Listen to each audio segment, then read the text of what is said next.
Hi guys, happy Saturday. It is September 27th. Our friend BK pointed this out to us. So I want to give a shout out to BK because we didn't know that this happened until BK brought it to our attention from a post. So basically, these clowns, Marco Rubio and gang, literally put together their annual human rights report, and they basically started slashing. So the best thing I can do is probably just read it off instead of just summarizing for you. So here we go. When it occurred. Release date, August 12th, 2025. Coverage, events of calendar year 2024. Context, first full report cycle under the reorganized State Department, after mass layoffs in mid-2025 and restructuring of human rights functions. Scissors. What changed? Entire sections cut or heavily compressed, women's rights, LGBTQ+ persecution, indigenous peoples, people with disabilities, political participation and elections, corruption, prison conditions.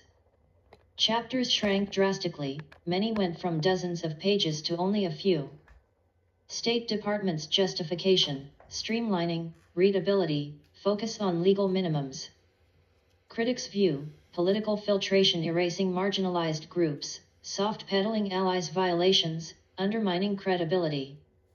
Globe showing Europe Africa why it matters globally. Asylum and immigration, reports are the evidentiary backbone for proving persecution. Cuts threaten fairness and outcomes for women, LGBTQ+, and minority applicants. Congressional oversight, lawmakers use reports to condition aid and impose sanctions. Thinner data weakens enforcement tools. Diplomatic signaling, dictators gain cover, civil society abroad loses leverage. U.S. reputation, hypocrisy charges grow, adversaries like China and Russia can dismiss U.S. criticism more easily.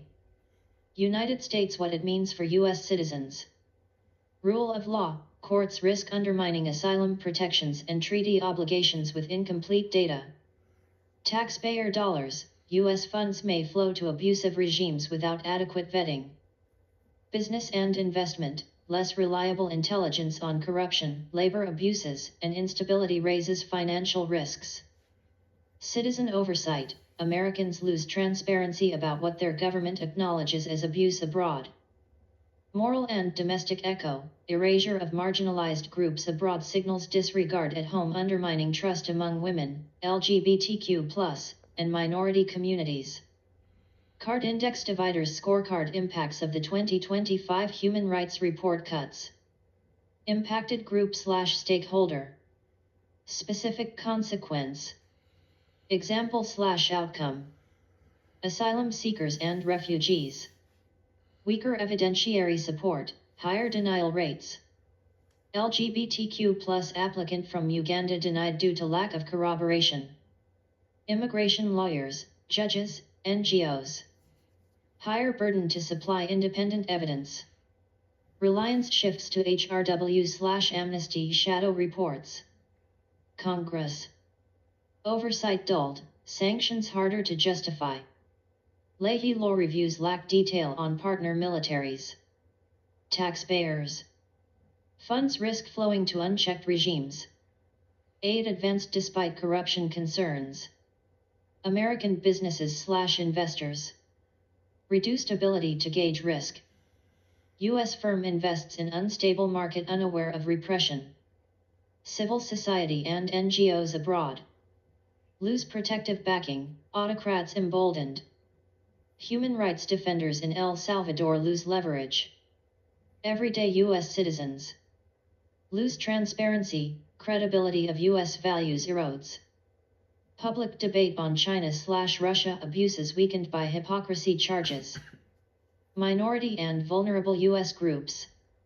Disregard abroad signals disregard at home. LGBTQ/women's groups feel deprioritized in U.S. foreign policy. Crystal ball. What to watch. Congressional pushback. Possible legislation mandating reinstated sections, women, LGBTQ, prisons. NGO shadow reports HRW/Amnesty filling evidentiary gaps for asylum in courts. Litigation risk FOIA releases may reveal political intent, spurring legal challenges. Agency divergence Treasury/Commerce may keep using fuller data, highlighting credibility gaps. Balance scale bottom line. On August 12, 2025, the State Department released a radically slimmed-down human rights report covering 2024. This was not cosmetic editing, it redefined what counts as abuse, erasing the experiences of marginalized groups and weakening accountability. The fallout spreads across asylum cases, congressional oversight, U.S. businesses, civil society abroad, and ordinary citizens at home. By shrinking the reports, the government has effectively shrunk transparency, justice, and American credibility. Okay, so that's it, guys. They're doing this, they're whitewashing, and they're cutting our rights and shrinking things that they should be covering. It's pretty simple what they're doing, okay?